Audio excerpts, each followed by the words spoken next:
Avez-vous déjà entendu parler de l'empereur que Rome n'a jamais eu? Préparez-vous pour une histoire épique de courage, de trahison et d'intrigue. Dans cette vidéo, nous allons explorer la vie de l'un des généraux les plus brillants de l'histoire romaine, dont le destin tragique l'a empêché de devenir empereur. Imaginez-vous sur les champs de bataille de Germanie, dans les intrigues palatines de Rome et les tensions de l'Orient. Voulez-vous savoir comment un homme a façonné le destin du plus grand empire du monde sans jamais monter sur le trône? Restez avec nous et découvrez l'incroyable parcours. Imaginez-vous transporté dans les jours tumultueux du 1er siècle après Jésus-Christ, une époque où Rome était l'épicentre du monde connu. Dans ce contexte d'intrigues palatines et de conquêtes militaires, émerge un homme destiné à laisser une marque indélébile dans l'histoire, Germanicus. Né en 15 avant Jésus-Christ, il vint au monde sous le nom de Nero Claudius Drusus Germanicus, fils du célèbre général Nero Claudius Drusus et d'Antonia Minor, nièce de l'empereur Auguste. Dès son jeune âge, Germanicus a montré une capacité militaire exceptionnelle, une personnalité captivante, qui le rendrait cher au peuple et respecté par les soldats. Sa carrière militaire a commencé tôt, et il s'est rapidement distingué sur les champs de bataille de Germanie, où il a gagné le surnom de Germanicus pour sa bravoure démontrée contre les tribus germaniques. Sa campagne la plus célèbre fut l'incursion réussie contre les barbares en 14 après Jésus-Christ, qui lui a valu un grand prestige et le titre d'impérator. Mais Germanicus n'était pas seulement un guerrier habile, il était aussi un leader compatissant et juste. Pendant ses campagnes, il a gagné l'admiration des soldats non seulement pour sa bravoure, mais aussi pour son souci de leur bien-être. Il partageait ses repas avec les simples soldats, écoutait leurs préoccupations et reconnaissait leur contribution aux victoires romaines. Cependant, les exploits de Germanicus sur le champ de bataille n'étaient qu'une partie de son histoire. Il était aussi un politicien habile, capable de naviguer habilement dans les eaux complexes du pouvoir à Rome. Malgré son appartenance à la famille impériale, il a toujours cherché à maintenir une image d'humilité et de service à l'État, gagnant ainsi le soutien à la fois du peuple et de l'élite. Sa popularité parmi les masses et son prestige parmi les soldats n'ont pas échappé aux puissants de Rome, y compris l'empereur Tibère, son beau-père. Tibère, bien que semblant initialement soutenir et respecter Germanicus, devint rapidement envieux de sa popularité et craintif de son influence.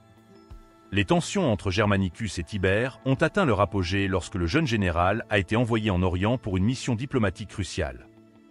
Là, il fut chargé de restaurer l'ordre dans la province de Syrie et de contenir les menaces des Parthes. Cependant, sa présence dans la région a suscité des soupçons parmi les Parthes et déclenché une série d'événements qui allaient changer à jamais le cours de l'histoire romaine.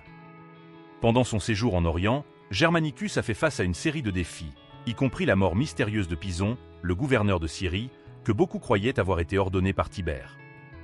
De plus, il a également dû faire face aux intrigues de la reine Parthe, Paria, qui cherchait à miner son autorité et à déstabiliser la région. Malgré tous ces obstacles, Germanicus a fait preuve de courage et de détermination, réussissant à restaurer l'ordre en Syrie et à renforcer la position de Rome en Orient. Sa campagne réussie contre les Parthes, qui culmina avec la reprise des aigles perdus par Marcus Crassus lors de la désastreuse campagne de Crassus, lui valut encore plus de prestige et de popularité à Rome. Cependant, son ascension météorique a éveillé les craintes de Tibère, qui voyait en Germanicus une menace à son propre pouvoir. Craignant que le jeune général ne devienne une figure encore plus populaire et charismatique que lui-même, Tibère a commencé à conspirer contre Germanicus, cherchant à miner son autorité et à l'isoler du soutien populaire.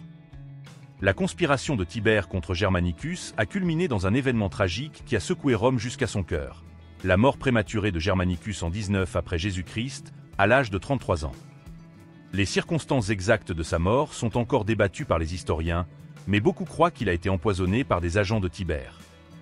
La mort de Germanicus a plongé Rome dans le deuil et déclenché une vague d'indignation contre Tibère et sa cour.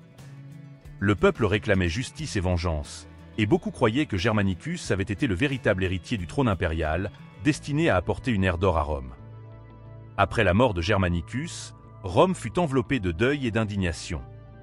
Le peuple réclamait justice, et beaucoup voyaient Tibère comme le responsable de la tragédie qui avait frappé le jeune général.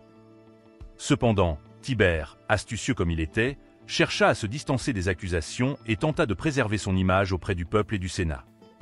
Pendant ce temps, dans la famille de Germanicus, sa femme Agrippine, une femme d'une grande intelligence et détermination, prit pour mission de protéger les intérêts de ses enfants et de préserver l'héritage de son mari. Agrippine était la fille de Marcus Vipsanius Agrippa et de Julia, fille d'Auguste, ce qui faisait d'elle une figure influente dans la politique romaine. Agrippine, déterminée à garantir que la vérité sur la mort de Germanicus soit révélée, commença à faire pression sur le Sénat et la population romaine pour une enquête complète sur les circonstances de la mort de son mari. Elle savait qu'elle faisait face à une bataille difficile contre les puissants intérêts qui avaient conspiré contre Germanicus, mais elle était déterminée à ne pas laisser son sacrifice être vain. Sun premier pas fut de exposer les soupçons sur Tibera et ses associés les plus proches, y compris le fameux Séjan, le préfet de la garde prétorienne était confident de Tibera. Agrippine croyait que ces hommes étaient derrière la mort de Germanicus et était déterminée à les voir responsables de leurs crimes. Au Sénat, Agrippine trouva des alliés puissants, y compris le respecté sénateur Marcus Antonius Pius, qui partageait ses soupçons sur Tibère et était prêt à la soutenir dans sa quête de justice. Ensemble, ils pressèrent le Sénat d'initier une enquête complète sur la mort de Germanicus, convoquant des témoins et rassemblant des preuves pour exposer la vérité.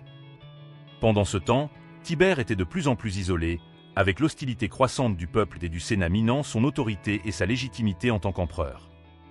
Il savait qu'il devait agir rapidement pour contenir l'opposition croissante à son gouvernement et éviter d'être déposé du trône. Ainsi, Tibère lança une campagne de propagande pour discréditer Agrippine et ses alliés, les dépeignant comme des conspirateurs avides de pouvoir cherchant à déstabiliser l'Empire pour leurs propres bénéfices. Il intensifia également sa répression contre toute forme de dissidence, utilisant la garde prétorienne pour faire taire ses opposants et instiller la peur parmi la population. Malgré les efforts de Tibère pour se maintenir au pouvoir, son autorité était de plus en plus fragile, et le mécontentement populaire continuait de croître. Le peuple de Rome n'oublia pas le sacrifice de Germanicus, ni les injustices commises contre lui et sa famille, et réclamait un changement qui restaurerait l'honneur et l'intégrité de l'Empire. À la fin, la vérité sur la mort de Germanicus ne fut jamais totalement révélée, et les coupables ne furent jamais tenus responsables de leurs crimes. Cependant, l'héritage de Germanicus a survécu à travers les siècles, comme un rappel du prix de l'ambition effrénée et de la trahison politique. Malgré sa mort prématurée, l'héritage de Germanicus a perduré à travers les siècles. Il fut rappelé comme l'un des généraux les plus talentueux et charismatiques de l'histoire de Rome, dont le potentiel fut coupé par l'intrigue et l'ambition effrénée. Sa mort marqua le début d'une période de déclin et d'instabilité pour l'Empire romain, qui ne serait interrompue que des siècles plus tard, avec l'ascension de nouveaux dirigeants et la restauration de l'ordre et de la prospérité. Et ainsi, nous concluons notre voyage à travers la vie fascinante de Germanicus, une figure dont le courage, le leadership et la tragédie ont résonné à travers les siècles. Germanicus, un général dont les compétences et l'humanité ont gagné le cœur du peuple et le respect des soldats, reste un symbole de grandeur qui n'a jamais été pleinement réalisé. Sa vie et sa mort nous rappellent les jeux complexes de pouvoir qui ont façonné le destin de Rome et les conséquences durables de l'ambition et de la trahison. Si vous avez aimé cette histoire de Germanicus, n'oubliez pas de liker la vidéo et de vous abonner à la chaîne pour plus de contenu historique passionnant. Partagez vos opinions et idées dans les commentaires ci-dessous.